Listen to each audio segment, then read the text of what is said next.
Hold on. It's setting up medium for custom live radio. Now done redirecting. Let me see. Was working this way. That means you're doing it right. Okay. What's that? You should be live. I bet. It came up something else. What did it come up? Welcome back to Restream. You are live. You are live. Oh, I am? Yes, you are. You live on Facebook. Hey. Hey, girl. Hey. Hey. Can you hear me? Can y'all hear me? Let me see if I can hear you. You know how that went last time? Went to the left. I can't hear you. Hold on. Say something. Hey, Shelly Shell. Nope, I can't hear you through this. Hold on. What's going on with your sound? I'm checking it right now. I'm checking it. We're gonna get it together. You know, trial and error. Trial and error.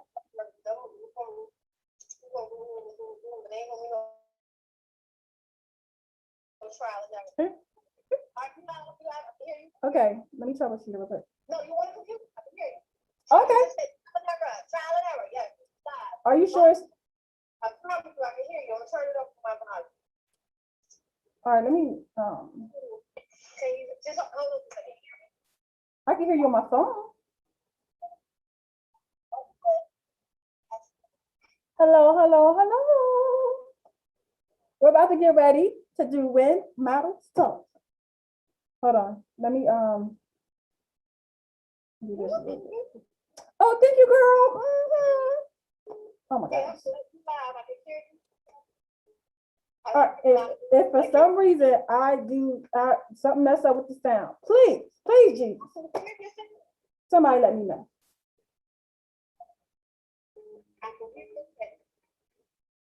All right, because I gotta go live on Facebook in a minute. I mean, you are on Facebook right now. IG. Okay, IG. All right, so you go ahead. You got it. All right, thank you, darling. Jesus, take the wheel. Bye-bye. All right. Bye. Thanks. Okay. Let me. All right. So exit out of here. Get back to here.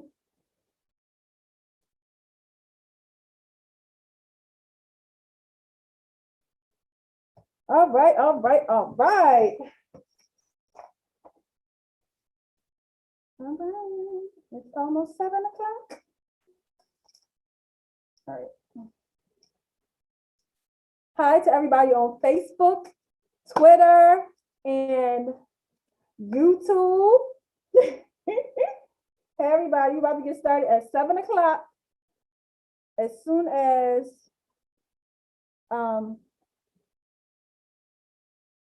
my guest comes on in at 7.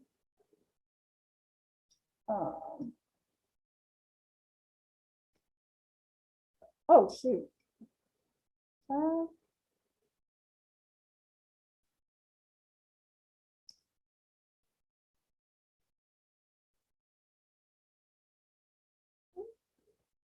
Okay.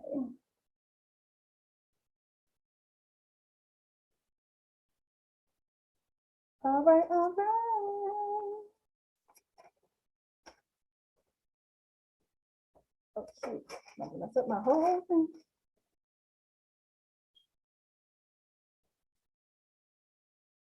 Okay. Yeah. 1 second, everybody. We getting there. We getting there. I'm needing some water.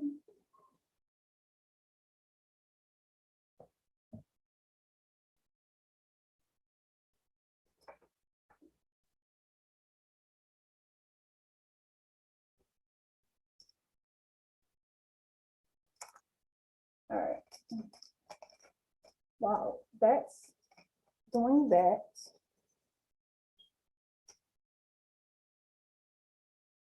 What I'm going to do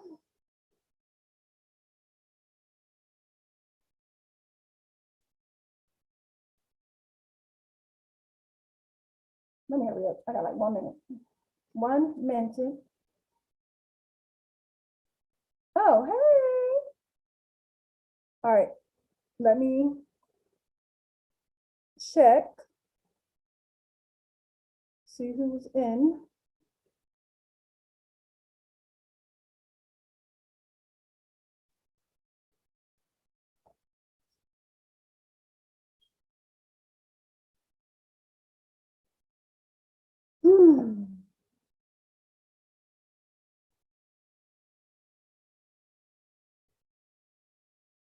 All right, so I see that there's only me in here, but somebody just joined. So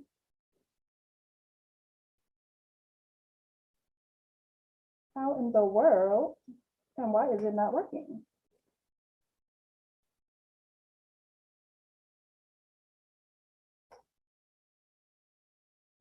Wait a minute. All right, 1 second.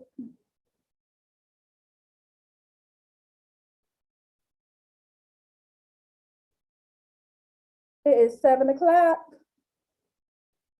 All right, I'll be ready in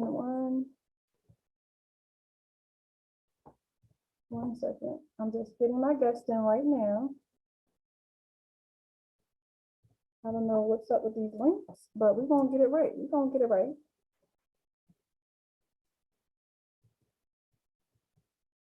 All right, let me set it down.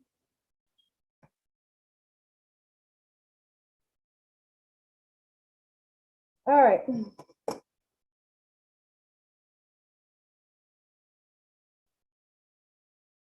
Okay. I just added her in to Zoom. All right.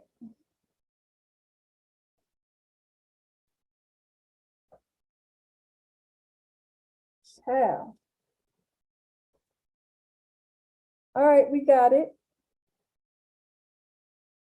Okay. Okay. Whew. Hey, everybody, it's Catrice Belly from When Models Talk. And today we're going to have an amazing live. I got to push this closer because I want to not have to look at from angle to angle. Yeah. Okay. That's what I have to do. Okay, so today we're going to have an amazing live, and it's episode 35. Yes. So I'm about to we'll bring my guest on in so she can introduce herself so we can get everything started. But everyone, please check out When Models Talk on Spotify, Anchor, Google Podcasts, Pocket Cast, Overcast, Breaker, just many streaming outlets. And we're live on YouTube, Twitter, and Facebook. Hey, everybody. All right, let me enter her in. Hold on. Let me see. Let me see. Let me see.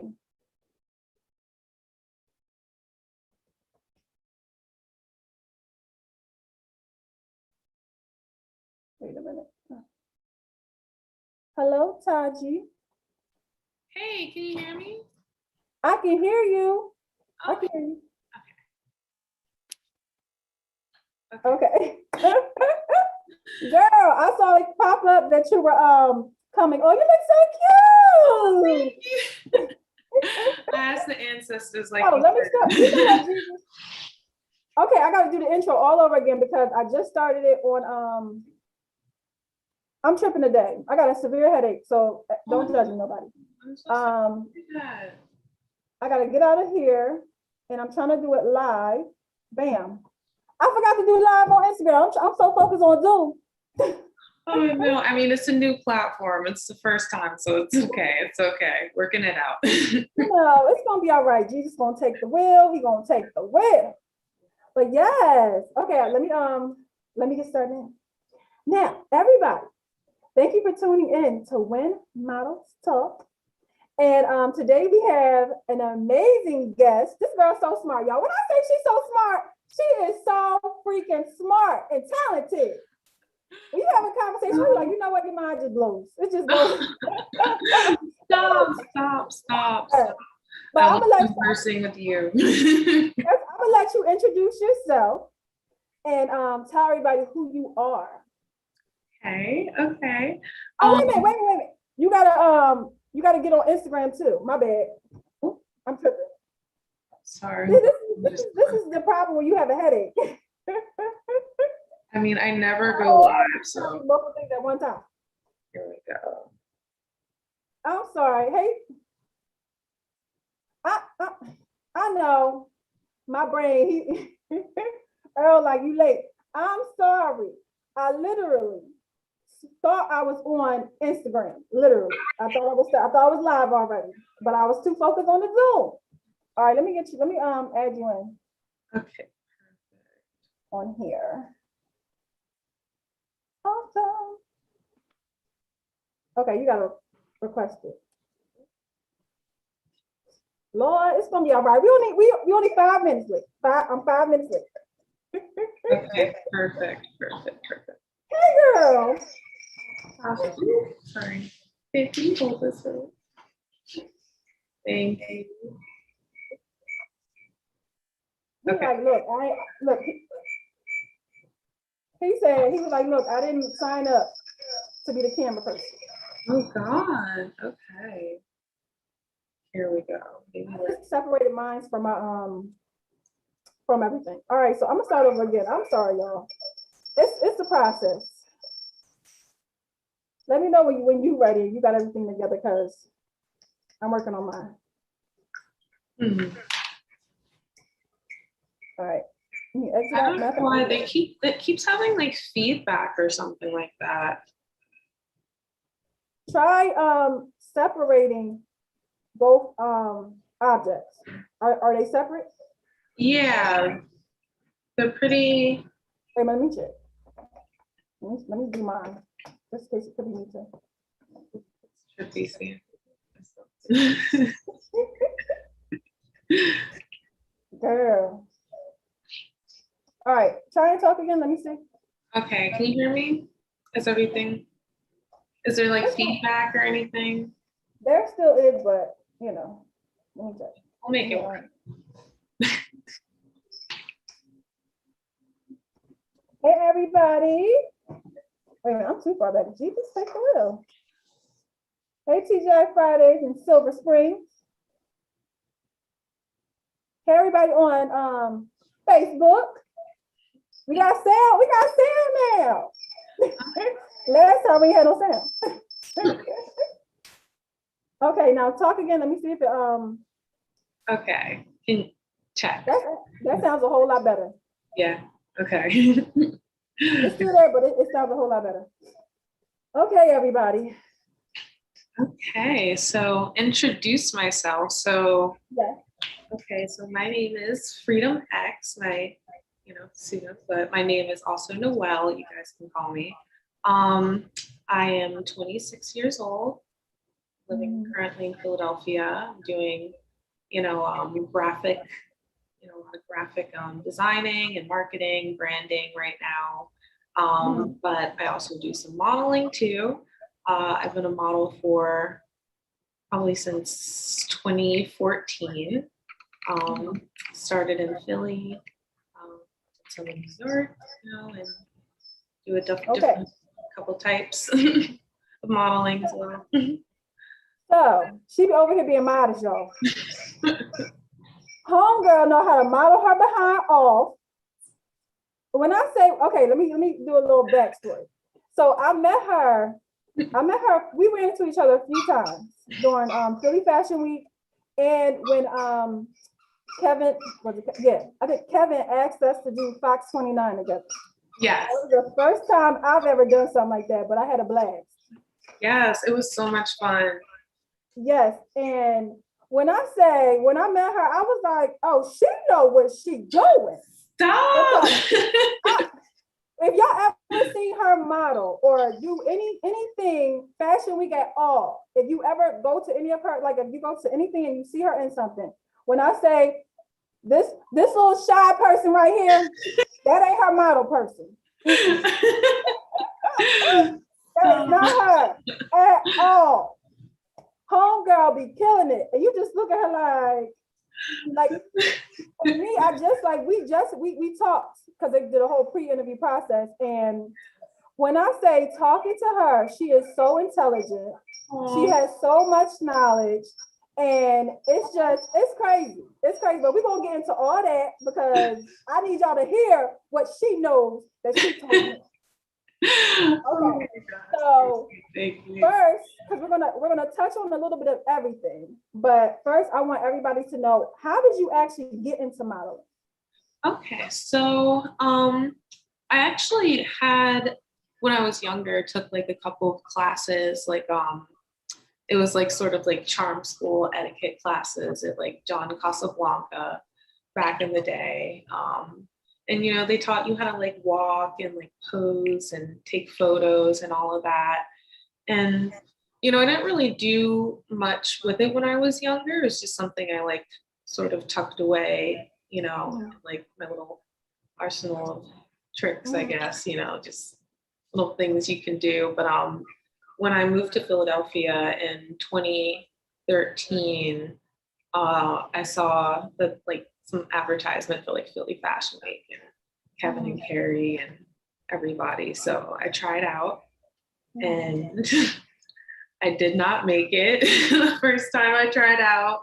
Yeah, at all. And, you know, back in the day, they had like this long process and everything like that. So I was there all day and I was just like hoping. And everybody was getting chosen except for me. And I was like, by the end of the day, I was like so defeated. I was so upset.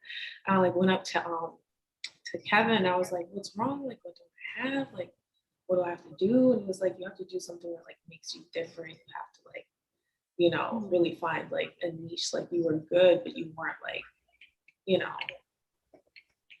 memorable, you know, a thing, you know, you have to have like something that like is your brand, I guess. And like, so I went back and I like sort of tried to focus on that, and I tried out again.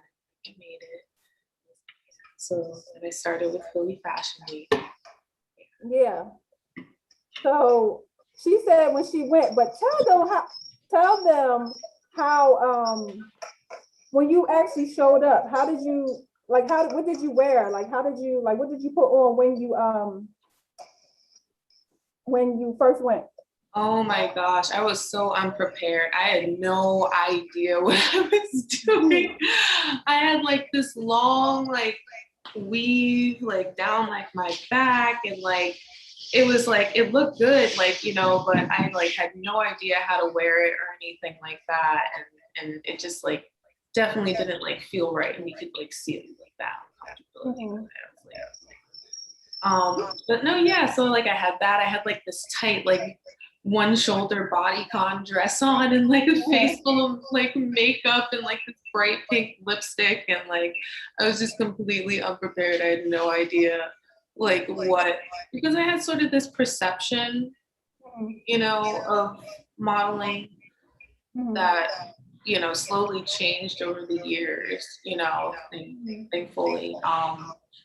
And like I really had just no idea what I was like walking into. And especially when Kevin said that to me, like I need to like figure out, I really started to like dive into what I wanted to like represent, and you know, the type of model that I wanted to be.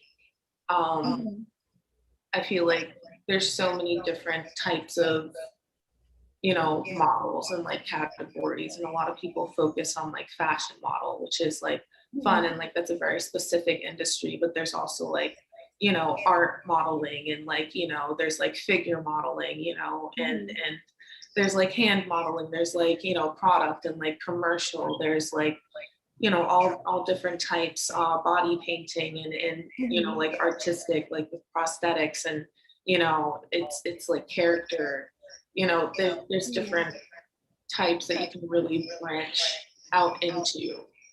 And so when I went back the following season, I like looked like completely different. Like I had like cut off all my hair, and I was like rocking like an afro, and like I went in like jeans and like a t-shirt. I was like, okay, like let's go. Like, you know, I was like completely like 180. But the most important thing that had changed was like I figured out really I did more research on the industry. I did more research on the history of, Black women in the industry. And I really understood the role. Oh, sorry. That's fine. On my.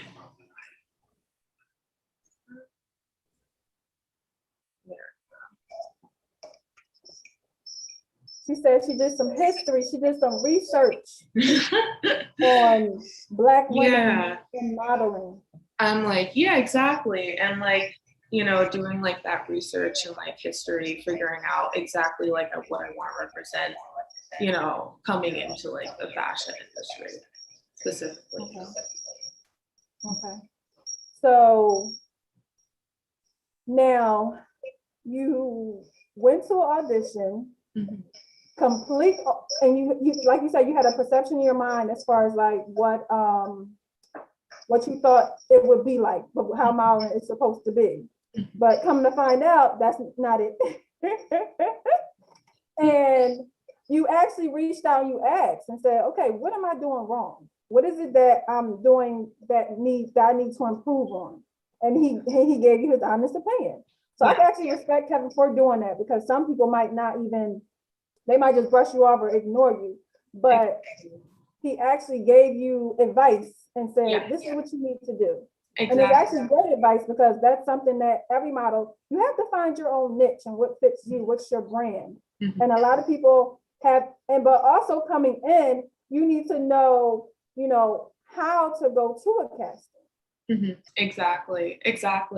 And also being able to receive like criticism, you know what I mean? And also Kevin and Carrie, they've always been able to give criticism in like a healthy way, which is why I always respect them. I respect their business, and everything that they do, and for the community in Philadelphia specifically, and for the models too, just because like they've always been kind and respectful and trying to help people grow, and their intentions always are at the baseline, to help people, Not to cut you off, can you do me a quick favor and fix your Instagram, the phone, like tilt it in a way where they can see your whole face. Somebody said, we can't see her face. They want to see your beautiful face, girl. They want to see your face. Here we go. I'm just trying to see something I can. I say you got like a can or a bottle or something. There we go. Is that better? Yes, bam. Yeah. Thank you. Yes. Okay. So, okay, so backtracking, we're gonna get back into modeling in a minute. But so y'all, this is what I've learned, that every model has every person in general has a story. And everybody knows, and you never know what a person's background of their history is. And when she told me what her was, I was like, huh? What? So share with everybody where you're actually from, because we both Jersey girls, I believe. Yeah, we both Jersey girls. Yes. So share with everybody where you're from and how it was growing up. Yeah, so I am from a town in East Windsor, New Jersey. And it's like a small town. It's like really rural. Oh, yeah. Most people don't know it. But no, yeah, it's like a really, really small town. It's a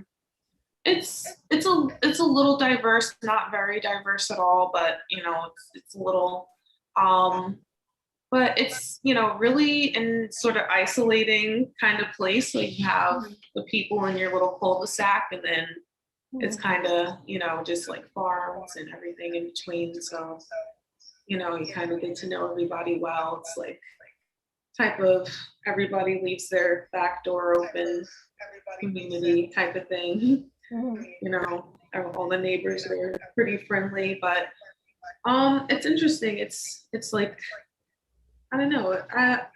I'm definitely appreciative of my background and like, the town that I grew up in, and very blessed to like have been there, but I don't know. I was like with my family most of the time.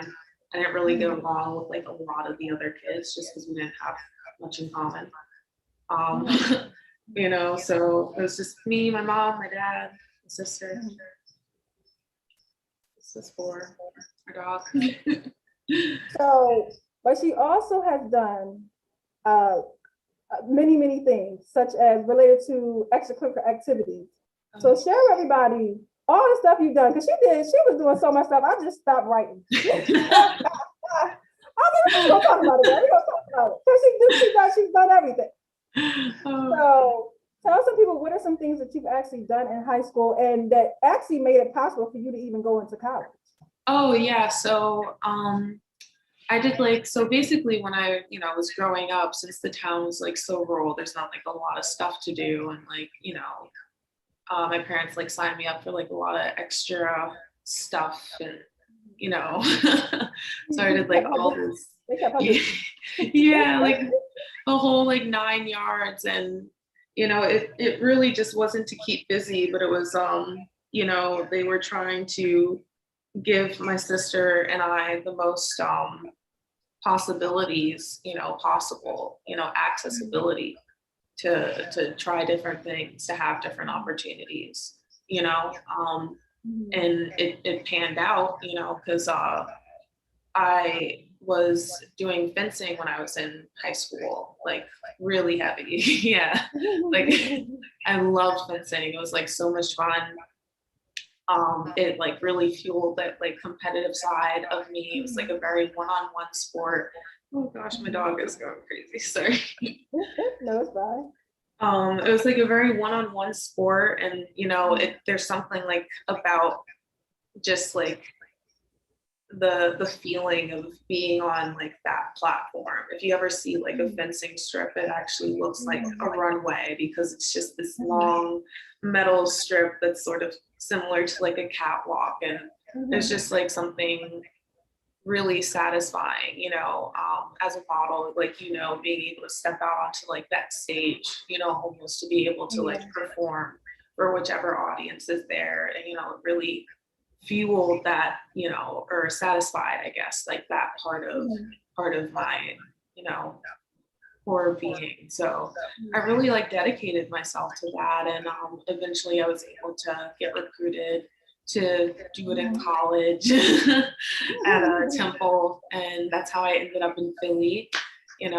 So I did fencing Div 1 there for a while, and while I was, here, I started dedicating myself to modeling, and I really saw the similarities between that. So it was a really easy switch. Yeah, it just went kind of hand in hand. Yeah, and she also did. She also did ballet. Yeah. I think you would get. Let me make sure. I think you were a part of a choir, not a choir. Orchestra. Orchestra. We was in the realm. Yeah, the orchestra, the jazz band, the whole 9 yards. I did all that. I did ballet for 14 years. I dedicated a lot of my life to that, and I love just that sort of art form, using your body in that way to create different poses and evoke different emotions. When I'm modeling, I actually sort of pull from that. What I mean, modeling isn't just posing; it's more of a movement thing. So I really sort of pull from my knowledge in that, actually, when I do model. But yeah, I did tennis. I played lacrosse in middle school and high school, and what else? I was on the dance team. Played piano, for a long time, competitively, because I love music, and I like to play different instruments whenever I can. Get my hands on it. So do you feel with everything that you've actually learned, do you feel you kept all those skills over this whole entire time, as far as Oh yeah. You know, somebody said if you don't use it, you lose. I don't know if you use it, but but over time. I mean, no, I think that even if you're not doing something, right at that very moment, it doesn't mean that that thing like doesn't influence who you are and how you do things, how your body reacts to, you know, certain situations, like, you know, and, you know, even if I'm not doing ballet right now, you know, I can still evoke, you know, sort of that muscle memory on a photo shoot if like need be, you know, or refer to that in some way, shape, or form, you know. It still influences you, you know what I mean? So yeah, you know, at every stage. Yeah, yeah, definitely. Okay.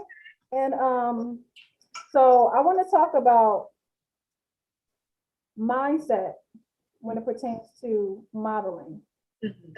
And so one thing I want to say, because I know that, you know, your mom had a huge impact on your life Oh as yeah. far as like everything that you've done, like so many things. What are some things that she actually instilled in you that carried with you over time in life? Oh my gosh, my mom is like my role model. She's absolutely incredible. I love her so much. And her birthday was actually recently. I know, I saw. I was like, she an Aries. She not a Pisces. She's an Aries. Yeah, yeah, she is. Yeah. Yeah, she And is. Mama look good too. I was like, look at Mama. Oh, y'all looking like too. They got some strong genes. Yeah, oh gosh, yeah. Everybody says I look exactly like her. I don't know. Yeah, I love her to death. She's so like she's so such an efficient person. Like she's just like a very like, you know, by the book, like efficiency. If you want to play the game, if you want to win the game, you have to like know all the rules, you know, type Hey, of Mama. person. Yeah. She know how to play Exactly. chess. She know how to play chess. Mm. Mm, How about mental chess. Mhm, mhm. yes? But go ahead. Yeah, Finish what you she's saying. Finish what you she's saying about the awesome.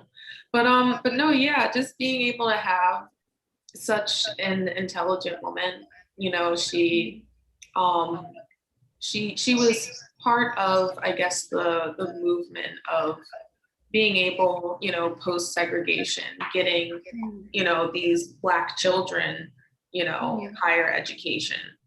And so she was really part of that integration of that, and was actually able to go to Rider University along with my father, and you know, graduate from there, and you know, be very successful, be part of, because they were a part of that, you know, that you know, initiative at that time.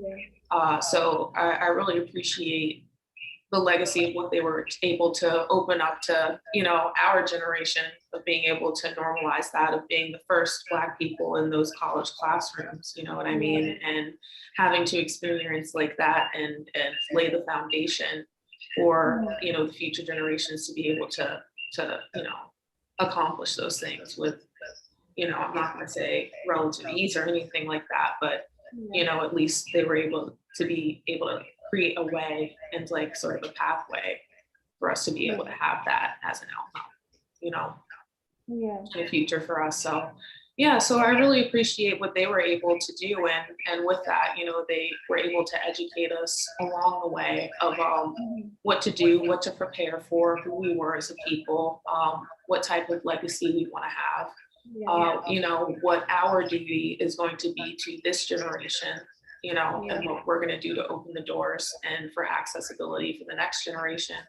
All those types of things are very, you know, instilled in me, and like as a young person, and at a young age, you know. But yeah, it was really good to have that. I feel like you know, having those conversations about race in America, you know, because you can't talk about those types of things and barriers unless you talk about, you know, what what they're keeping us from, you know what I mean? So to be able to have those conversations at a young age and be able to figure out and have a sense of self, you know, growing up in that way was really impactful. Yeah. And I want to ask you real quick, how important is it as a Black and brown people for us to actually teach our kids Mhm. about their Blackness, about who they are. How important is that? Because I feel like some people, we had a conversation, I've talked to people where they, their parents, some parents didn't teach them nothing. They didn't teach them that particular type of thing. Mhm.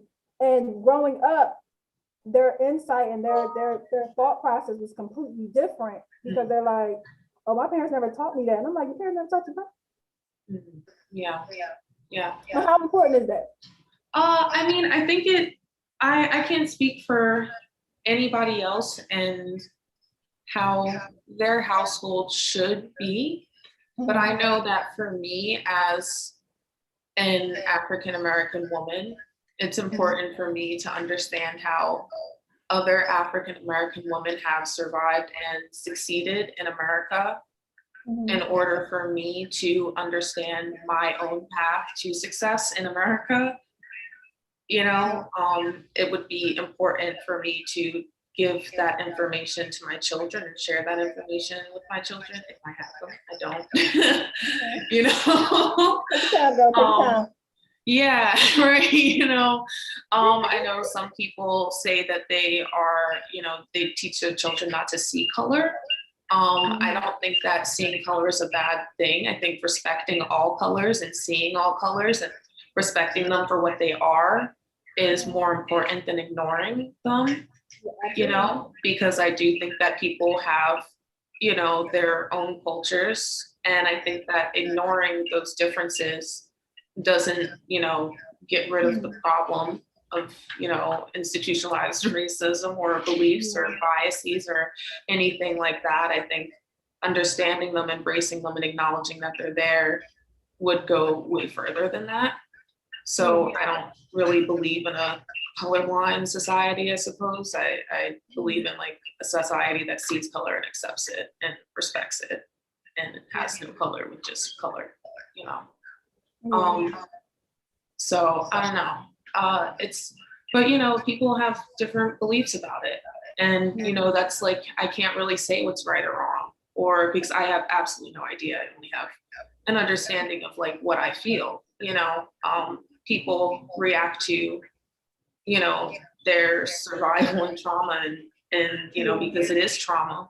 It is, that's what racism is, and all of that and so people respond to that in different ways, you know what I mean?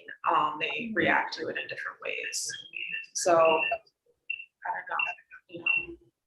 Yeah, because of course I have children, and with my kids, I try to, especially everything over this past year alone, which before also, but even more this year, I've tried to make sure I had conversations with them about who they are. Talking to my daughter, talking to my boys, just trying to make sure they understand that it's not going. At the end of the day, it's not going to be easy. It's not going to be something that you can just. Life is not going to be easy for you. Let's just put it that way. It's just not going to happen. Like even with me, I started watching the show This Is Us, and if nobody ever watched that, I'm late to the game, y'all. My mom loved that show. It's so good, and you cry every episode. I'm like, come on.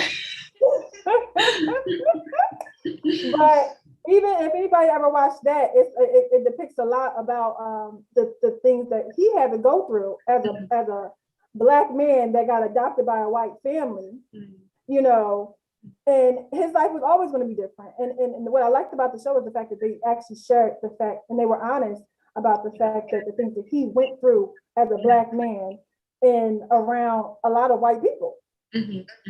Exactly. So it's a really, really good show. Nobody has not, look, I'm just gonna watch every single season, just get over and done with, because I'm the type of person that I gotta watch something and I have to watch the whole thing. There's no other shows for me.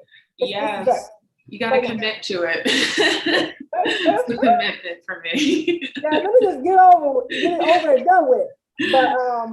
But I think it's very important, and especially diving back into modeling, as far as talking about being a Black woman in modeling.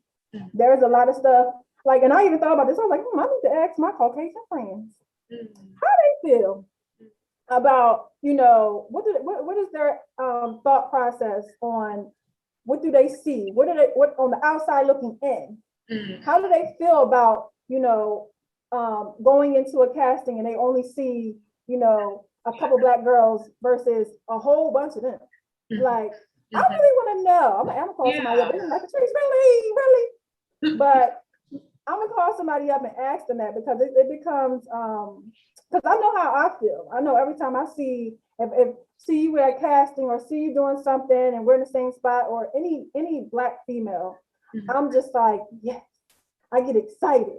Yeah, I'm like, there's more of us in the room. Mhm. And, Mhm. and I think it's important for us to see, because I run into little girls that are Black and beautiful girls, and they're just like, I want to be a model too. And I'm like, and they look at me, and the thing is, you don't even notice that they're actually looking at you. Yeah, representation is important. Representation is one of the most important things. That's what really, I think, has like the most impact in children, in terms of like them believing like what they could possibly be, when they grow up. They got to see it to believe it, Yeah. And I think it's very important for us to be role models, even though some of us don't want to be a role model. You are. Mm-hmm. If you are on social media, Yeah. if you are on whatever it is, and you have people following you, not just following you to say, okay, you follow me, so I followed you, but people are actually looking at you on a daily basis to see what you post. They got you on alert. Yeah. So as soon as you post something, they alert, it comes straight to their phone. Sorry, honey, you are a role model. Which means you have to be mindful of what you're putting out there, because if you put something crazy, they're looking at you like, especially if it's a child that is easily influenced. Mm-hmm. Mm-hmm. You don't want me. I never want somebody to look at my page and say, and get an idea of, okay, I'm going to act this way because I saw Patrice do it. If anything, I want you to act. A lot of people, may say, certain things. I ain't gonna say what they say, but it's all good though. It's all good stuff. But to be honest, I only can be me. I can't be nobody else. But I try not to put things up that does not represent my brand and who I am. Exactly. And not to say that what other people choose to do, that's your business. That's what y'all want to do. Mm-hmm. I ain't knocking nobody for what they choose to do. Now, what I'm going to do over here, because I only control myself. Exactly. I want to make sure that when somebody looks at my page and look at whatever I'm doing, it's a positive response, not a negative. Exactly. So my question to you is, yes. Let me make sure I get the question right. What do you want Black and brown models to know about being Black in this industry? As a woman. Yeah. Well, I think that the fact that you're going into an industry that's like, it's really an industry that's supposed to be about function, and providing clothing for people, and it's really going into sort of like a fantasy escapism sort of territory. It always has been, it's a way for, people to, represent themselves and show who they are, and it's artistic representation, through clothing and all of that, so when you sort of have like this amazing fantasy realm industry, that's mixed with real world power structures, it creates like this very strange sort of landscape that you need to be very aware of when you're navigating it, I would say. I feel like if you go into it, you have to really be mindful of, what you want to do. You really have to understand that going into it. Understand your goals, your boundaries, what will you do, what won't you do, you know what I mean? And really figure out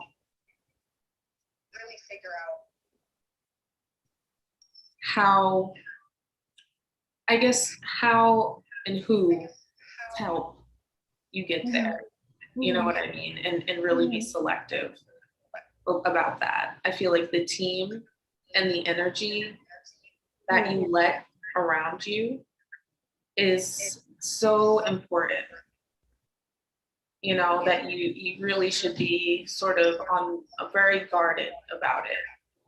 You know, because I know so many amazing models who don't work anymore because they ran into the wrong person at the wrong time, who said the wrong thing, you know, and it was the straw that broke the camel's back, you know what I mean? Or just, you know, or just like the wrong situation, you know, just the wrong thing, you know, and something, and didn't value them the way that they should have been, you know, and they're no longer like modeling. They just don't, like, and it's been like years, you know. So the energy that you allow to sort of, you know, affect like how you do things and like what you do and how you feel, you know, about not only yourself, but like the work that you're producing is like very important to like keep in mind. So you want to make sure that you understand what you want to accomplish and understand that the people that you're surrounding yourself with have a similar vision,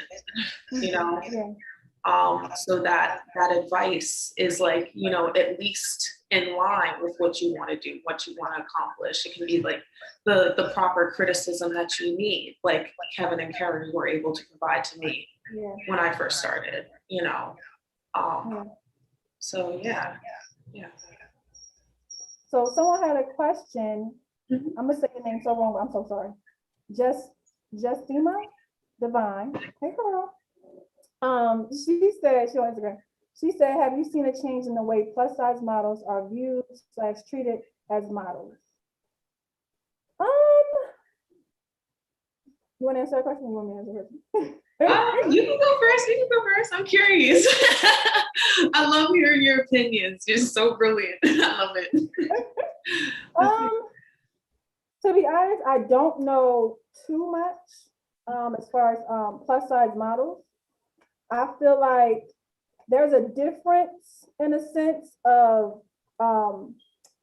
models that are high fashion models and just that are basically not plus size models, how they're treated in a sense. Only because I only come from a standpoint of me being a fashion model and me being my size. So I can't put myself in the shoes of someone that's a plus size model. Now I do know somebody that's a plus size model. Well, I think she said she's a commercial model. And she's always had work. She constantly gets work, but she also knows that she's a business and she's a brand. So I think you have to understand, I'm just gonna say this, and I don't know how everybody gonna take it.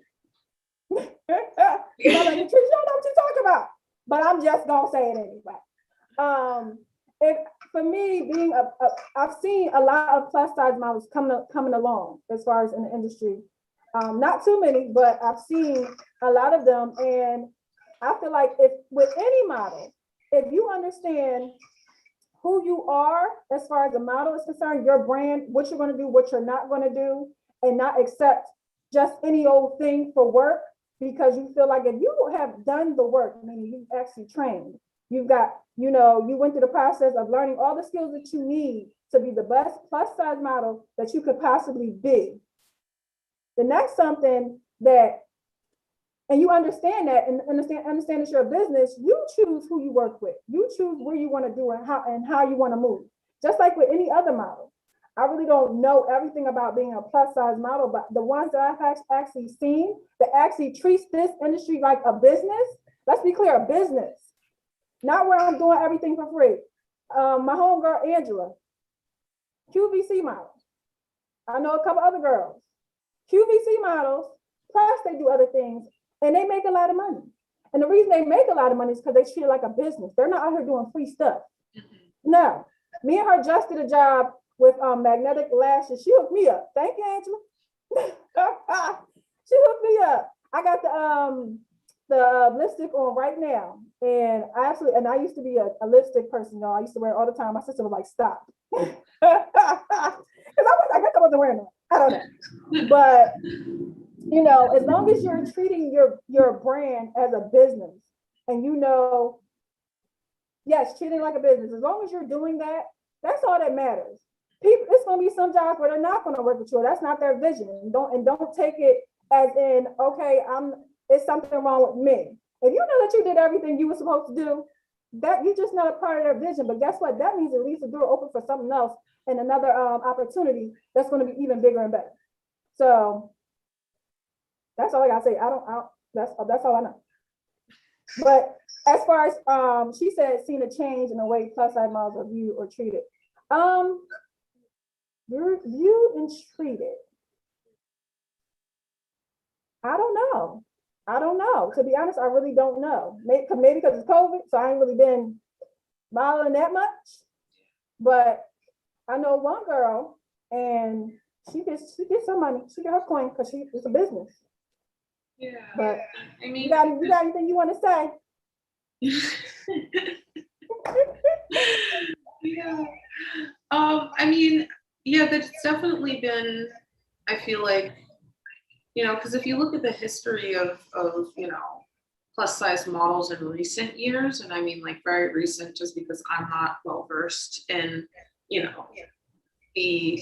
entire history myself, but just recently, in the mid to late 2000s, you have sort of like a rise of like the plus size model and like acceptability and like this desire to have like real women being shown in like these campaigns, and it's being combated by I feel like in another part of the fashion industry, the really super skinny model of the 2000s, the like really, really like, that was like the look, you know what I mean? So it's sort of its counterpart.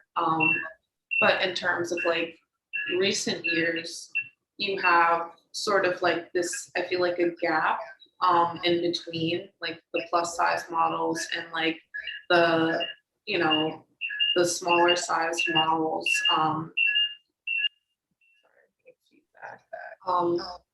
Where it's like the 6, 7s, the 8s, and all the way the mid-sized women aren't being represented. So I feel like we still have like a lot of work to do. And then also I've noticed like even within like the plus size model community, I'm not seeing a lot of representation of different types of plus size body shapes. I've noticed, because like not every plus size person is like has like that perfect like hourglass like Ashley Graham figure. So that's like kind of a little troubling to me as well. Like I definitely would like to see like different like plus size body shapes represented as well. So yeah, I don't know, I feel like there's definitely a lot of work that needs to be done in that.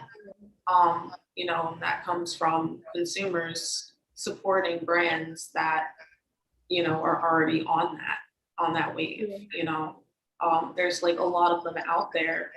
It's just about being able to do the brand research to like find them, even for like, even just to like relate it back to like modeling and stuff like that for, young girls that might be getting, and like, what will you do? What won't you do? What your brand is like, you shouldn't have to compromise at this point. Like that's part of the fashion industry that I love. It used to be that like only models were kind of replaceable. Like everybody's like, oh, don't get fresh, darling. Everyone's replaceable. Like some type of like nonsense, and like they'd have you scared to like say anything. Like, I remember there was a time where you couldn't even say anything if they accidentally screwed up and made you bald. Like you would just have to sit there and take it because of professionalism, even though, because you could be replaced. And like we live in a society now, thankfully, in a culture where there's so many different brands that believe in so many different things, and the accessibility to like a market because of like the internet and because of like social media is like is more than it ever has been. Like you shouldn't have to compromise. Like if you don't want to do something, like there's a brand that fits exactly your niche, your ideals, your belief, your morals. You just have to do the work to find them. And like, don't get me wrong, it is extra work, but do it. just do it. You know, you don't have to compromise those things. So, you know, the more that we do that brand research and support those types of companies and, you know, those type of artists, you know, the more we'll be able to see those representations reflected, you know. Yeah, Yeah. I agree, because there are people out there that have brands that are specifically geared towards plus size models, plus size women in general.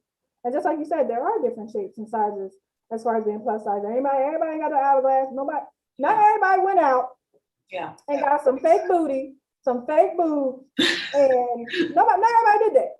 Yeah, exactly. So there's a different body shape. And one thing I learned about an amazing wardrobe stylist. Is he still a wardrobe stylist? But I know he's a model. I think he used to be a wardrobe stylist. And his name is Antoine. I want to say Antoine Johnson, but I feel like I'm gonna mess that all the way up, and I don't think it is. He was telling me that when you purchase your clothing, you want it to lay on you. You want it to lay nicely on you. You want to make sure that it's flattering to your figure. Exactly. And when you do something like that, it's actually very much so comfortable. Because even when I'm trying to fit into my jeans now, I be like, okay, I'm the type of person that as soon as I come in the house, things come off. That means I'm getting some sweatpants and some tights, or I'm getting and a t-shirt. Yeah. Because it's just so much more comfortable. Wearing tight clothes all the time, you just don't want to do it. Exactly. Yeah. But in Rundown Studio said that's a question for Rick D. Jones. He is a plus size model photographer. Okay, I gotta see who that is because I don't know. Yes. That. Ooh, reach out. But if that answers your question, just Ema Divine. I feel like I just said that wrong, but hey girl. So now let me ask you your next question because we have a little bit of more time. I don't know if you want to go exactly at 8 o'clock, but we can do whatever. Okay. So coming to Philly, we talked because you came from a small town, and in her small town, there was only a handful, I believe, of Black people. Yeah, my high school. Yeah, because I went to the Hun School of Princeton. It was like this private school in New Jersey, and there was it was an international boarding school, and I was really blessed to be able to go there and to be able to have that sort of private school learning experience with the campus and amazing teachers and all of that. But it was a really small amount of other students of color, and it was a very also conservative school. It was, so I had to deal with a lot of weird racism and overt racism and microaggressions and the whole 9 yards. But to my understanding, recently they've implemented measures and boards and stuff like that geared towards diversity, inclusion, and open relations and all that. So I'm glad to see that they're making steps towards that.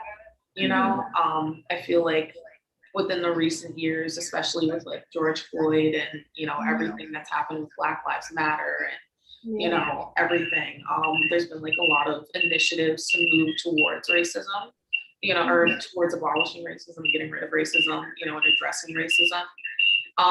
But and it's kind of strange because it's making me feel we'll be some of the last generations, hopefully, to not deal with it anymore and to have these experiences, and hopefully in the future or near future can definitely be the rare experience instead of the common one, So Hold on. Yeah. I'm just fixing my camera, trying to get my computer away from it. Good. Okay, perfect. Yeah, because I know coming from a background where it was only a handful of people, especially in in the educational system that you grew up in, coming to Philly. And I know we talked about it being like a culture shock. Coming over here to actually go to school at Temple. How was that experience for you? Oh, it was great. It was so lovely. I met so many amazing people. Yeah, I love it. I absolutely love it. I love North Philly. Like I still love North Philadelphia. I lived there for like 7 years. Like, you know, school only takes like 4. Like I love North Philadelphia. I don't know, I feel like the people there are just like really kind and always look out for their neighbors, and it's a really close-knit community, you know. They care, they're able to have like, there's the amount of times that I was just walking by and just seeing people like selling fresh foods and fresh vegetables and giving that, and providing that accessibility for their other neighbors. You know what I mean? And being able to spread that very valuable wealth of like, health, but just the little things like that, it's just that makes North Philly special. I love it. I love it.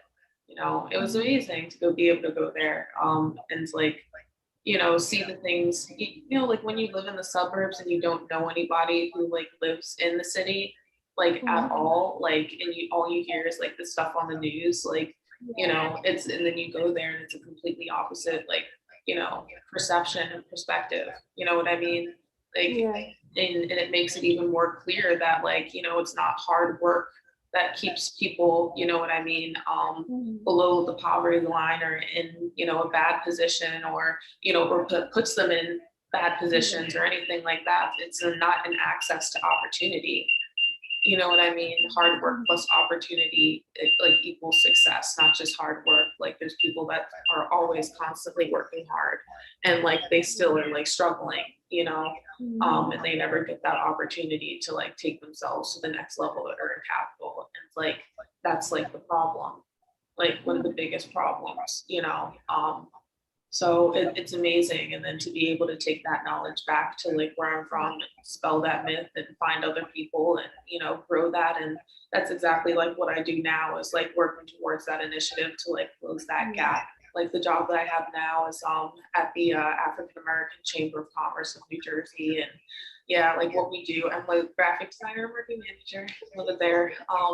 But what we do is like provide that access to capital and like bridge that gap between like small business owners and entrepreneurs, and like, put them in the right room with the right people and like give them the right like credentials and get them bonded, get their, information right, make sure they have every single thing that they need, every paper, every document, every certification, everything, so that they have the best and like greatest chance to like increase and break that ceiling, but that being in North Philadelphia like has directly impacted what I want to do with my life, I'm seeing all of those hardworking people, and it's amazing.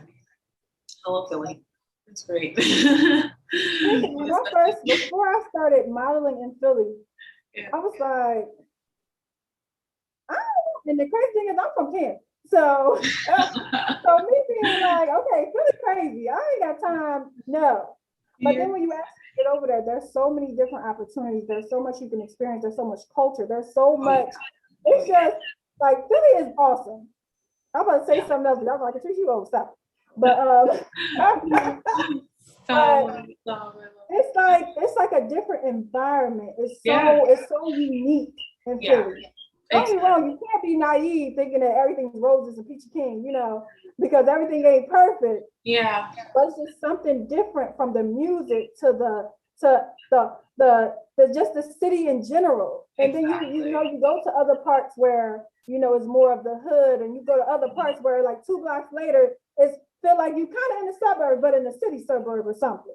Yeah, I mean, it's such a history. There's such a history, you know, even just in terms of like Black history, you know, in Philadelphia, it's absolutely incredible. And like anybody like on this live, like really just like dive into it, like do your history. You'll be so blown away that the opportunities that this city and the network, you know, that the city has like created for like hundreds of years at this point has done for like the Black community. It's absolutely beautiful, you know. And so like to be a part of like the fashion industry and what you're doing now, you know, to be able to provide this platform to people, like you're contributing like to that history. And so like I love it. That's why I love everything like that you're doing here. I love this.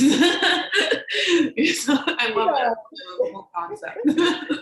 Yes, but yeah, it's truly amazing. And so now, because of course it was the definite culture shock that you loved. Yeah. Now, we had a conversation, and well, before I get into that, let's talk about, because I know you love art. Yeah, And I do. I believe you said you sculpt too, and you Yeah. can do portraits. And this girl, she can do a lot of things, y'all. I'm gonna say a couple of things. So, first of all, some of her skill sets, and this is not even all of them, but branding and consulting. Let's be clear. Of all stuff that I need, y'all. Let me run it down. Merchandising, product placing. Image and logo design, and graphic design. Yes, girl. And she can do portraits. She actually had a modeling mentor program. And first of all, she know her etiquette. She know how, you know, y'all how you're supposed to be, how you're supposed to carry yourself. Let's be clear. On top of that, she a model. So put all that together on branding yourself and how to do all that, you know, put it all together, because she did her research, she learned. So I'm just putting you out there. If anybody wants some information, yes, please hit her up. She'll be acting all shy. No, she ain't shy. She gets into model mode, it's a wrap. Shyness ain't there. I did post it up because your page is private. So a lot of videos that I wanted to put up, I couldn't put up. Oh no, I'll make it unprivate. After this. I'm sorry. And it's one, and I was like, okay, I'm gonna screen record it, but I just left it alone. Oh. So, but it's one where I don't know who she had. I think she might have had. I'm gonna say his name wrong, and I apologize. Is Bishmi? Oh yeah, Bishmi Cromartie. Or Cromartie. Sorry, Cromartie. Yeah, she had on one of his designs, I believe. And this girl got her whole. See, she all shy right now, but she had her whole leg. I don't know what that outfit was bomb though. But she had her whole leg out, just posing and give it life. Thank you. Yeah, I mean, when you model, it's like you put on like a whole like character. Like that's what I love about like modeling, is like, you know, like when I'm like in those photos, I barely recognize myself. Like, you know, and it's almost easier to take critique that way, because I'm like, okay, that's somebody else, because I don't know who that is. Because this is what I look like 90% of the time. But like, that's like working angles is so important. Knowing that like being a good model isn't just about like being pretty or having the right proportions, you know, because I know so many tall, you know, slender legged models that shoot short, you know what I mean? Because they just don't know the angles, and you know what I mean? So it's so important to have like a skill set to know what you're doing, what looks best, how to give your face, you know, literally knowing it to a T, so that even if you like change it, you can look like 5 different people just based off of lighting and the angle, you know, and learning it and you know, curtailing it to like that level. You know, but Yeah, that's what I love about it is like you can evoke emotion, you can evoke a character. It doesn't have to be you, you know, even like and it's the best, even if you're having like a horrible day, like you can just go and like do a photo shoot and just become somebody else for like a little bit, you know? You know I'm what gonna I get back mean? to who I am in a minute. Let me just put on this person that is just like fierce and whatever you're doing at that time. If Mhm. you and the great thing about it is there's so many different, like you said, so many different characters you can be as a model.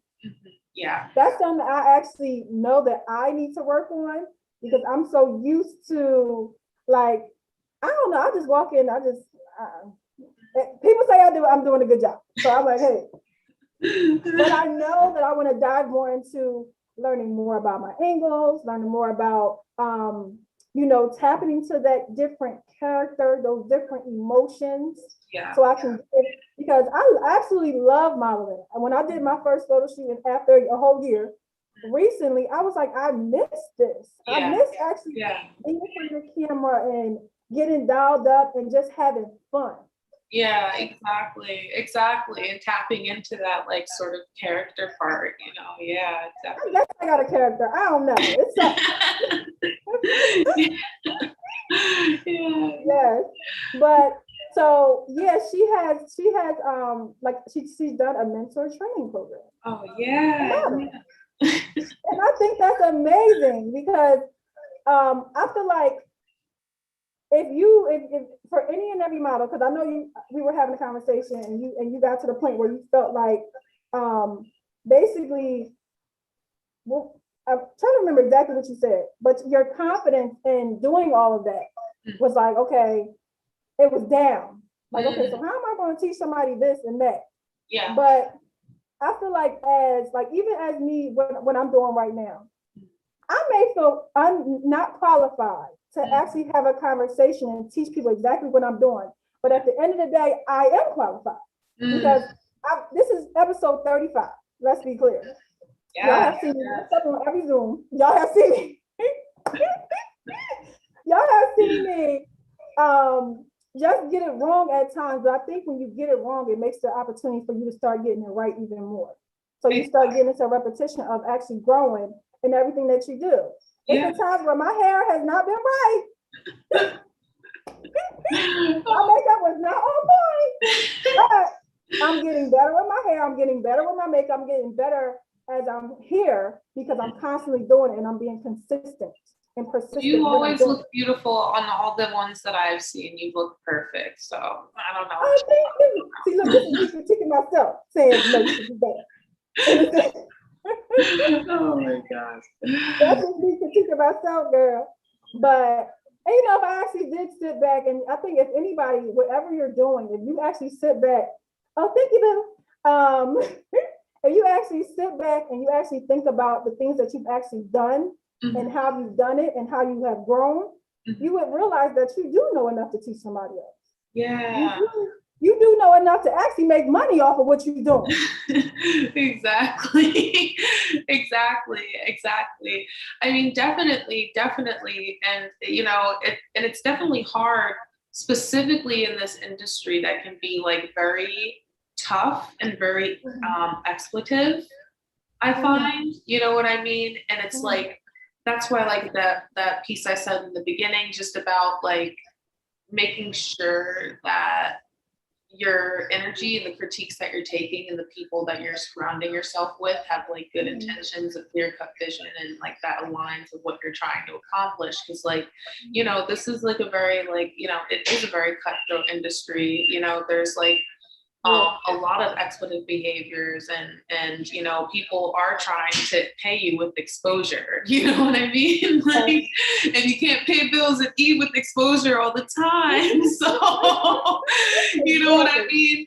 Eventually some money is going to be had to be shared, and like, when money comes in, it's like it's very different and kind of then it kind of almost gets a little bit harder because like when there's an industry where there's not a lot of money floating around to fund these types of projects and these types of things, and people want to get paid and trying not to pay and are also trying to get paid, it creates for like a lot of like tension and, you know, everybody, it's almost expected people have an agenda, has sort of a negative connotation, like sure, but in this sense, it's just like if you're trying to do something, or if you're a part of a project, you better be getting something really good out of it. And that's almost like the baseline expectation, you know, in it. So to sort of like have that, like, you know, industry that you're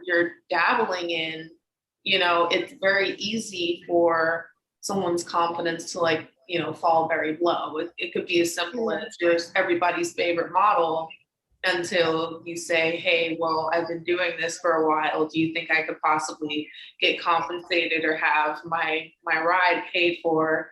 And then suddenly suck. What'd you say? It's like, huh? You actually want me to pay for right? your Exactly. And it's like, so at first you're everybody's favorite model, then you ask if it possibly compensated, and suddenly you're the worst model you've ever had, and your attitude sucks and get out of here. Everybody's free model. That's what it is. Everybody's free model. Until until, like I said, treating it like a business. Exactly. So you start thinking of the mindset of, and please stop feeling like I don't want to upset people. I don't want to. First of all, I feel like if a person knows their business and they're not trying to use you, they're automatically going to understand if you say that I want to be paid. And we ain't talking about pennies. Especially if you're about to make a couple grand or tens of grands. And all I'm asking for is a small percentage of that. Exactly. It should be an issue. Because if I'm doing anything, if I decide that I want to hire models for an event, which I will do in the future, but if I decide that I want to hire models for an event, trust and believe everybody's getting paid. Exactly. I gotta come out of my pocket to do it. I will make sure, because I think that's important, because I'm not going to sit here and say that I want somebody to do something for free. You can choose to do something free for charity if you want. I do it sometimes. But at the end of the day, if you have a number and you expect to get paid for it, don't mind opening your mouth and saying this is my rate. But know your rate. Exactly. It's important to have your rates and you know, decide, like, if anything could like fluctuate those rates, exactly what would it be? Because I myself have had, like, you know, some really amazing projects where the person came to me and they were a fantastic artist with a clear-cut vision, and their project was like phenomenal, and I just personally like loved it and was invested in it and was like, okay, I'll do this for free. Like, I'll do this just because, like, I want to be a part of like this artistic experience. You know, that's completely different than somebody being like, okay, I'll do this for you, but, you know, I'll give it to you for exposure, because, like, I don't know, like sometimes it can put you in a box, you know what I mean? Suddenly you're working for exposure for years, or like, you know what I mean? Or then it just creates this expectation that you're not going to get paid, which makes it even harder to advocate for you to get paid. You know, so I find it's better to just have like a baseline and just like go for it first, and really just like, you know, decide for yourself, like just have those really clear cut boundaries, like before you go into it. And even if you're already in it, like it's never too late to like reevaluate that. Like at any point in your career, like you add things to like your reservoir of like skills, you do certain things, you learn about more industries, you know what I mean? Like, that influences like your rates, what you can actually bring to the set. You know what I mean? If you're not only just like a model, but you're a model and a hairstylist, you know, that should influence your rates. You can come and you're already ready, you know what I mean? Or a model and a makeup artist. The more that you learn in the industry and like the not only like the vertical growth that you can have in building up in your career as a model, but the more that you can pick up and learn and invest in, like in terms of hair, makeup, clothing, styling, merchandising, branding, you know what I mean? The logos that are on the clothes, the like icons that are repeated all over, like, you know, these designs, who makes them, where do they get it done? All of these learning these different small pieces and actually like putting that to use, like, you know, that's even just as important as growing as like a model, is like picking up those things, not only increasing your value, but increasing like your knowledge reservoir so that you can branch out and do other things. You know, like modeling is definitely a business and a career that can have like a lifespan on it. You know, like we talked about that, like, you know, if your genes are good, fantastic, like you won the gene lottery, like good job, like fantastic. But a lot of us have short runs. You know, I don't know about y'all, but I'm 26. I love modeling. I definitely still do projects and like consider myself a model, but I'm not competing with like the 16-year-old, 17-year-old fresh face like person anymore. I have like a different market, you know. So it becomes important for you to like be able to like branch out and have multiple streams of income, you know, as you grow, so that you're not just like growing towards like a slow fizzle. You know what I mean? At least you're growing towards something that you can then use to catapult yourself again. You know, being a mogul, like Tyra Banks always said, that's what she means. Be a, not just a model, be a mogul, you know. I agree. Yeah. And I feel like when it comes to modeling, just like you said, knowing your rates, but also all the working together, because you eventually learn how to do your own makeup, you learn how to do your own hair, you learn how to do you accumulate all these skills that you never even thought you would even have as a model. And all these things are different ways to make another stream of income. Yeah. Another way to actually make money. There might be a time where you know how to do makeup so good that you get on set, the makeup artist ain't show up, like, can I get a haircut? I know how to do it. You want me to? I got everybody. Yeah. There's different things, and everybody has a budget, whether they want to say it or not. There's a budget. I don't care what kind of budget it is. It could be a small budget, it could be a big budget, but there is one. And never be afraid to ask what your budget is. Exactly. I love that advice. Yeah. Yeah. Now, and it was times where I was like, well, you know, early on in my career of modeling, I was just like nervous to actually say my rates. Thank God I had an agency, and if they already had rates in place, like, okay, first of all, y'all need to start acting like y'all agency. Start acting like y'all the agency, you personally. They come with their rates. They know what you're going to do, how you're going to do it, what your look is supposed to be. Look, start thinking in a mindset that I'm the agency. I'm the one actually going to, like, I'm a business. And I think if we can switch that, sometimes you got to trick your mind. Sometimes you do. Because I have to trick my mind a lot to literally get myself to be in a space of thinking differently. Yeah. So, and we all have times where, you know, that fear comes upon you, like, okay, can I really do this? Is it possible? You know, but I think even if you go, you know, go blind, meaning close your eyes and keep on going, regardless. I think for me personally, and also I keep on telling you, it may sound weird, but I feel like this year, 2020 is 2021. Let's be clear. Pull the trigger.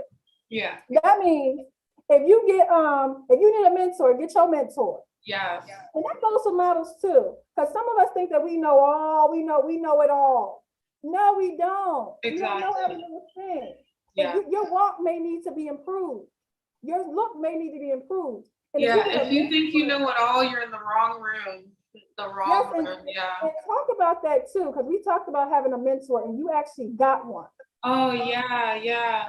I feel like, so basically, like, I always kind of grew up thinking like, you know, if you're the smartest person in the room, you're kind of in the wrong room, you know, because you're in the room where you can't learn anymore, you can't do anymore, you peaked, you turn around and you have to teach everybody everything. And like, that's good to be able to do and like, you know, share the wealth type of setting, but in terms of like a personal growth thing, it's no. That's like the only thing that fulfills is like ego in a sense. You know what I mean? You have to go to the next room where you're the dumbest person in the room. You don't know nothing. So everywhere you turn, every person you speak to. Pour into me. Pour into me. I love being in those type of rooms because I like to listen. Don't get me wrong, I can talk, but I love to listen and receive knowledge from people. And I like to take my notes so I can write it down and put it together so that I can actually use these things that I'm being taught. But go ahead, finish what you're saying, girl. Oh, no. I was just saying, like, you have to like, really make sure that you're in like that room where you're like the dumbest person, so that everybody that you're talking to is like sharing wealth with you and like sharing knowledge and like you're learning and picking up, that's like the most important thing. And as soon as you learn everything in that room, you have to go to the next room. Like success is like sort of that constant struggle of always being at the bottom in some way, shape, or form, and it's like it's a very like humbling feeling, and it's like a really good feeling, also at the same time. It means that like you're learning, you're growing, and like you're improving. And like, I've never done sort of a corporate setting before, like ever. I've done like high fashion, I've done like, freelance things, I've done like an art setting, I've done like gallery runs, I've done all that. I've done all that type of stuff. I had never been in a corporate setting until I started working at the chamber, and it's like completely different. And people are handling contracts with like $50 million, just like $60 million. I think it's like heavy money rolling over here, over there, and it's like, this is like professional stuff, and I'm just like, okay, like time for me to now like learn this setting and like learn this like industry and really figure out these nuances and like this like office culture and like corporate culture and like what to say, what to do. It's completely different, and like socialization and understanding those individual socializations are like so important. Just like I feel like as a key for success, like as a person of color, like to be able to learn that, to understand that, to adapt that, and like really understand like what's going on to like sort of, place yourself there, and really get there. I don't know, it's an important part of communication as well. You have to make sure that what you're speaking, people can really pick up and understand, like, unless you're speaking the lingo, like, and they're not like picking it up, you're not gonna really get out what you what you want them to understand from what you're trying to say, so. And I feel like, because I've been in multiple settings. And from corporate to non-corporate, like basically, I've been in a lot of settings over my lifetime so far. And one thing I've learned is the best thing you can do is go into a room and not be Mrs. Know-it-all, but actually come in as a student, but also coming in as a student and being okay with, I don't really know everything, but I can have this conversation and I can just get information from this person because and not be afraid to go up to people and actually have a conversation. Yeah. Like, I may not get all my words correctly. I may not be fluent in all these big words that I do not understand half the time when people are talking. Yeah. But I don't have a problem saying, hold on, wait a minute. What did you mean by that? What did that mean? Or even when I'm using my own words, I'll sit there and say something and I'll ask the person, did I use that in the right context? Like, you know what I mean? Because I'm okay, but maybe that's me because I'm okay with being Catrice. I'm okay with being who I am. Don't get me wrong, I have moments where I'm not like at my 100%, but I'm okay with being in a room, especially a room that I'm foreign to, and saying, well, everybody always say every time one of my best friends just told me, she's like, Catrice, I could put you in any setting with anybody. Yes, adaptable. It don't matter what room you're in, you're going to have a good time. You're going to talk to everybody and you're just going to enjoy yourself. But the thing is, growing up, I wasn't like that. I was very shy. I wasn't talking to everybody. I was very timid. I was more of an introverted spirit. But then as I got older and learning more about myself and the fact that I love people, I just love talking to people. I love being around people. Like I think I was talking to you, it might have been you, where I was saying how with my old job, hey Kevin, yo, Instagram. We were but yeah, my old job, it was one of those jobs where I can get up, I can move, I can socialize, I can do so much things. I was on the go versus just being in the office. So I already know if I ever worked again or whatever I'm doing, it's going to be a job where I'm up and I'm moving and, you know, moving and shaking. Because that's just my personality. But I had to grow from being that introverted person to now being this person that's more of an extrovert. Yes, and you definitely do it well because I can't. This stuff is so hard for me. I'm so nervous. Nervous. And I'll tell you, look at her model and stuff. You be like, who, what? Wait a minute. I should have put a picture up of you. Oh my God. and it said, yeah. Oh Yes. Yeah. Yes. So, because we got a little bit more time left, just a little bit, and then we're gonna go. But going back into your skill set, you were, as far as being a branding consultant, merchandise. Remember, you own a business. So tell everybody what do you do? Okay, so there's two things that I'm sort of, well, I guess three things that I'm sort of dabbling in right now. The first, I have a clothing brand that I am personally doing with my best friend, Ori. Yeah, and it's called Or Freedom. So just because of COVID, we're really in like design phasing right now.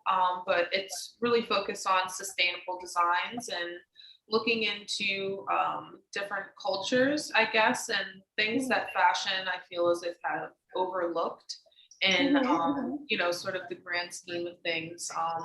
You know, fashion is influenced by society and culture, you know, and I feel like a lot of our fashions that we have adopted today have like a very Eurocentric, European, you know, perspective, twist, and history on it. Just, you know, because that sort of fashion globalized the world really in, I probably say like what, the 20s, 30s?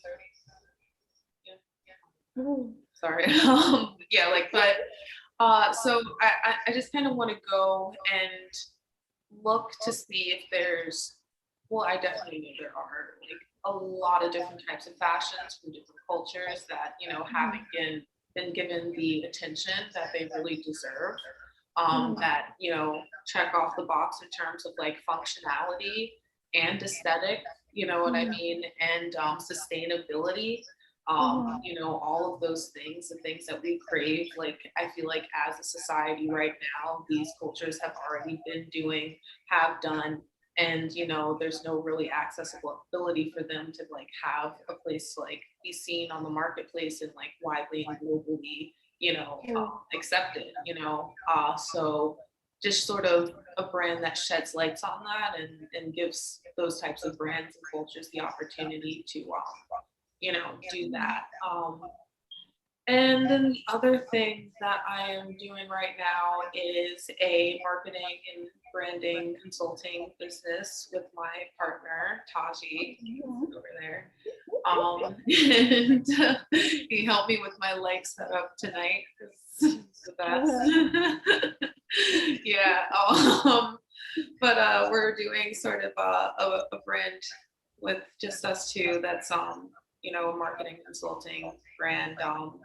And we help everything from like logo design to graphic design to like Google AdSense to like, you know, advertising, you know, scheduling, marketing, social media, all that stuff.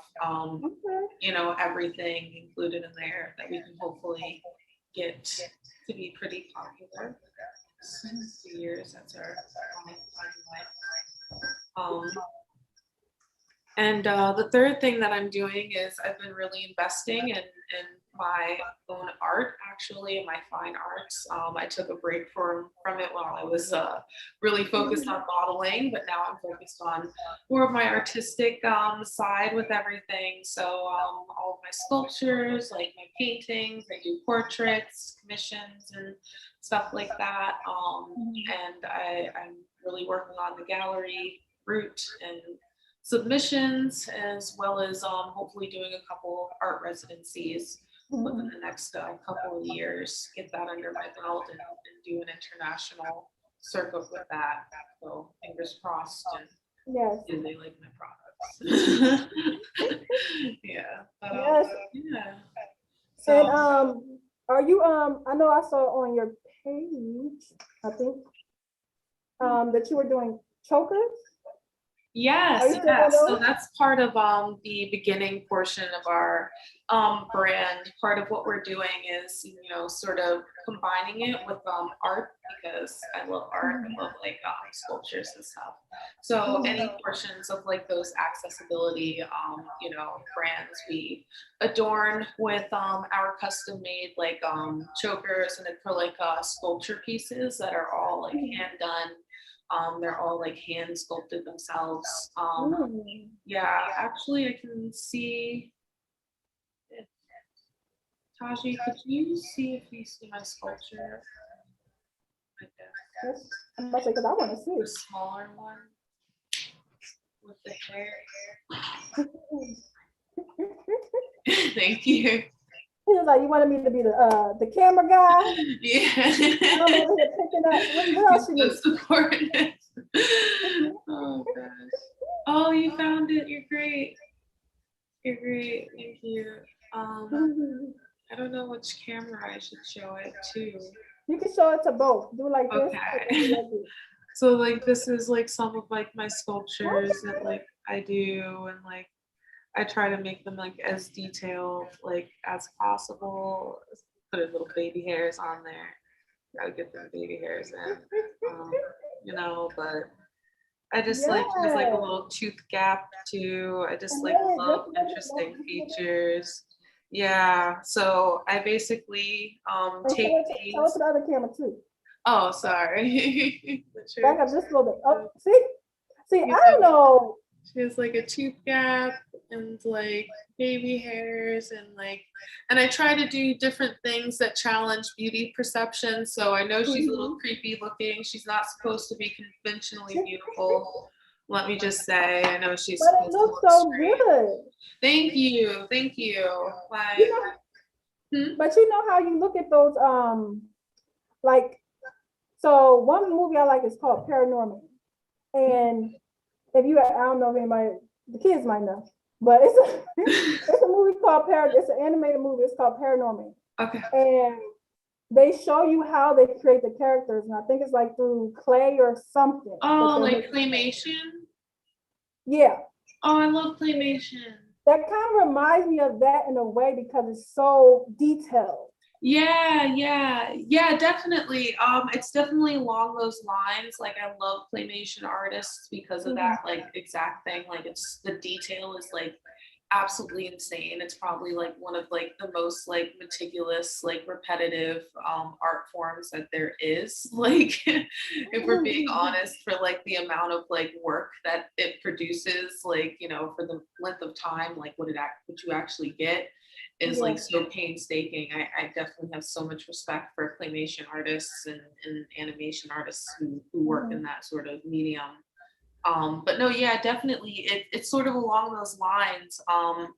I definitely like just love like the detail. I love like working like really small and like incorporating those little things like, messed up baby hairs and like tooth gaps and like pouty big lips and like strong jaw lines that are way too strong for like the delicate, beautiful, typical face, and like crazy hairstyles of like unkept curls. Like that's what I love to like represent in like my sculptures, and like sort of challenge that, and the longer people look at it, they like it, and like it's just exposing those different features to people, you know what I mean?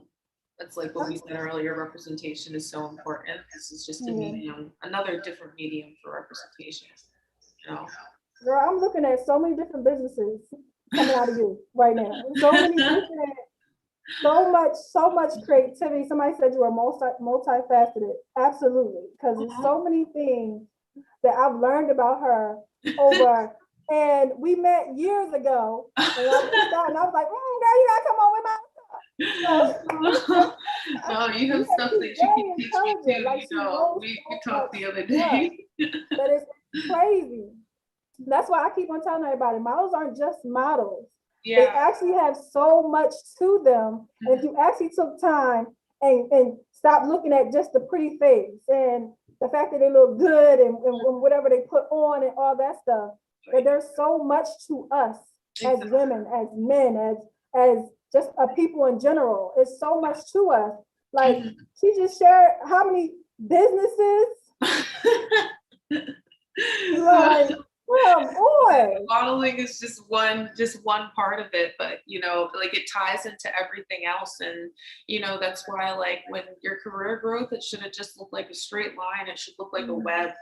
You know, like everything should be connected. Like I don't think about the fact that like, you know, just because I don't do ballet anymore, like that it doesn't, you know, affect me now. Like I understand movement when I'm creating clothing in a way that I wouldn't have understood if I wasn't a fashion model and if I wasn't like a ballet dancer who like understood like the body and all the ways that it could move. You know what I mean? So like it all incorporates back around to like what you want to do. And it's like you don't just have to choose one thing. Like if somebody asks like what do you want to be, you don't just have to choose like one thing. You just have to choose like what you want to do first. You know, like honestly, and like literally just keep building from there. I think like that's kind of like the most important thing, you know, just like continually just growing and building that web.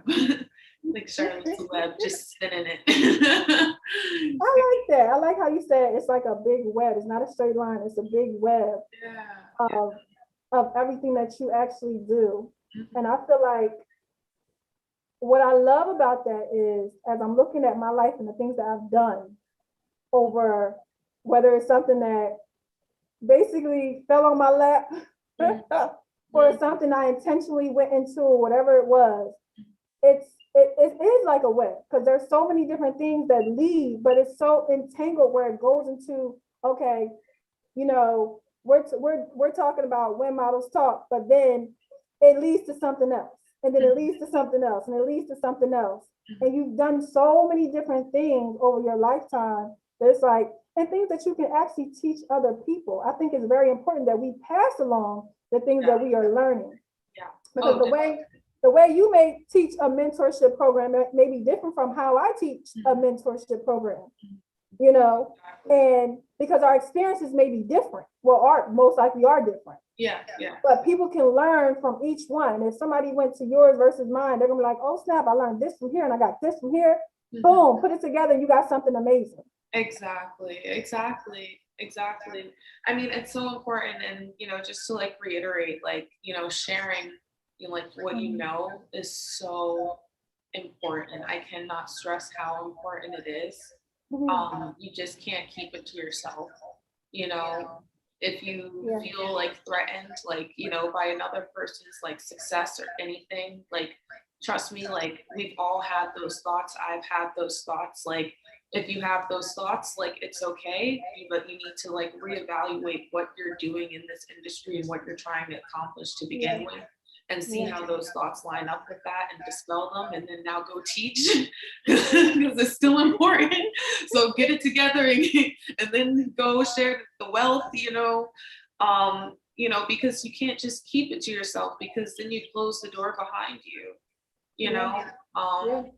And that's just not okay. That's not how humanity got this far as a whole. You know what I mean? We are constantly building off of the knowledge of our ancestors and the foundations that they've built, just stacking higher and higher and higher and higher. It's literally just like life itself. That's how humanity exists. Like that you cannot argue like with that cycle, with that pattern. Like, in order to build, in order to grow greater in order to achieve more as a whole, like you have to like lay foundations for others. Like that's just, you know, that's just is what it is, you know. And like you have that responsibility like to do that, you know. No matter like what that foundation is, like you get to decide and you get to choose that, but it still needs to be laid, you know. Yeah. So, yeah, yeah. I Teach. agree. I agree. Yeah. I like what you said when you said it closes the door behind you. Yeah, yeah, because like that's seriously like so many dead ends happen because like that happens and somebody just doesn't like hold the door open behind them. Like, you know, they break the glass ceiling, but they don't throw down the ladder. Like, I you think you used a know. metaphor one time about crabs in a barrel. Oh yeah, yeah, yeah. Crabs in a barrel. That's a very specific metaphor. That's like I would relate to like somebody who is dealing with that insecurity that I mentioned earlier of like lack of success, of being fearful, you know, because like you're basically using other people climbing up, you know, crabs in a barrel. You ever seen them? They just tearing each other apart trying to get out the barrel. Exactly, exactly. And it's like you're so focused and you're so determined to have that success that you're willing to sabotage another person by, you know, not sharing knowledge, by excluding them from something, by feigning ignorance, by saying, oh, I don't know, you know, and you see it all the time. It's like, oh, who's this photographer? I don't know. I'm not going to tell you. Oh, who's that stylist? Like, I love them. I want to use them for my stuff. Girl, that's my connection. Like, you just don't like, you see it all the time. People do that. It's like, you know, and like that's like a perfect example of that, you know, or like it's gatekeeping basically, you know, because you don't want somebody else to possibly mitigate or you know, sabotage your success by being the other option basically. And like it's really just not okay. It doesn't do anything in the long run, you know. Except like propel you as an individual. It doesn't do anything to like propel everybody as a whole, you know. Exactly. So yeah, it's you know, and I get why people do that. Like I definitely understand why people do that, and like it sucks that I've been there. You know, it's like a place of like insecurity and like doubt, but that's like when faith has to come in, and you have to have faith in yourself. You have to have faith in your abilities. You have to have faith in your ability to like learn and grow as a person and succeed. And like as long as you have that, then like other people, like it's irrelevant. You know. Yeah. Wish them the best. You know. Yeah. You know exactly. Exactly. Yeah. But I ain't gonna hold you any longer. Because you know, I know, right? We gotta do this again. Yeah, I want to I'm still working on my whole panel discussion through Zoom for everybody. I'm still trying to figure out how I want to make this happen, how I want to do it, and what's great to talk about. Any suggestions? I'm just saying. But but if you have any suggestions, I'm up for options, taking, you know, thoughts and opinions. I think you're amazing. You're great. But I'm still working on it because I really want us all as models and as people that are in entertainment to be able to come together and actually really, really help each other. Because I feel like right now that we're in a space of, especially as a black people, black community, black and brown, that we gotta help each other. Yeah. I feel like there is no other option but to help each other right now. And I feel like being honest, being helpful, being authentic is very important in this space right now, especially in 2021, with everything that's going on and everything that has going on. So, but I feel like I just want to create a space for us to be able to get together and learn more about each other and see how we can help. I already know. Look, she know about branding. That's other stuff. I'm still trying to figure out my logo. Oh, girl, your logo is phenomenal. I love your logo. The one you showed me is fantastic. I love it too, but I just don't know how to get it on the t-shirt. So until I can figure that out. Okay, I could help you with that actually. I have some experience in merchandising. Hey, look. I got you. I got you. We'll talk talk offline. I got you. Yes. So I just want to say thank you so much. Oh, no, thank you for having coming to me. When Models Talk, and let everybody know where they can find you. Oh, you can You find got me a couple at, different Instagrams, I believe. yeah, so find me at Model Freedom X, and you can go to my website too at the Artist Freedom X. I have like all my stuff on there for like my graphic designs, my logos. If you need branding, marketing, anything like that, I got you. We can do Google ads and all that stuff. So literally everything, you name it. And even if we don't do it, we'll figure it out. I will figure it out. I would be more than happy to figure it out. So yeah, so hit us up, hit me up, check out my website. Even for painting, sculptures, if you want to give somebody a gift, if you want to commemorate a special day, anything, I got you. Come on down to Freedom's Artist Store, and yeah, yeah. So just visit my website. Awesome. But no, thank you so much. I really appreciate you having me and giving me the opportunity to share what I know. A lot. Oh. Thank you, and also thank you to everybody who tuned in on Instagram, as well as tuned in on Facebook and YouTube and Twitter, and I think it was something else too. It's all of them. So yes, thank y'all all for tuning in. I want to say thank y'all so much again, and everybody have a wonderful night. I'm about to go watch This Is Us. Oh yes, I think we're about to watch some possibly Attack on Titan, maybe. Big into anime. But yes. Okay, have a good night. You too. And she said your hair is so fly. Noel. Okay. All right, see you guys, and thank y'all so much again. No, thank you. Bye. Yes, I'm trying to. So I can't multitask.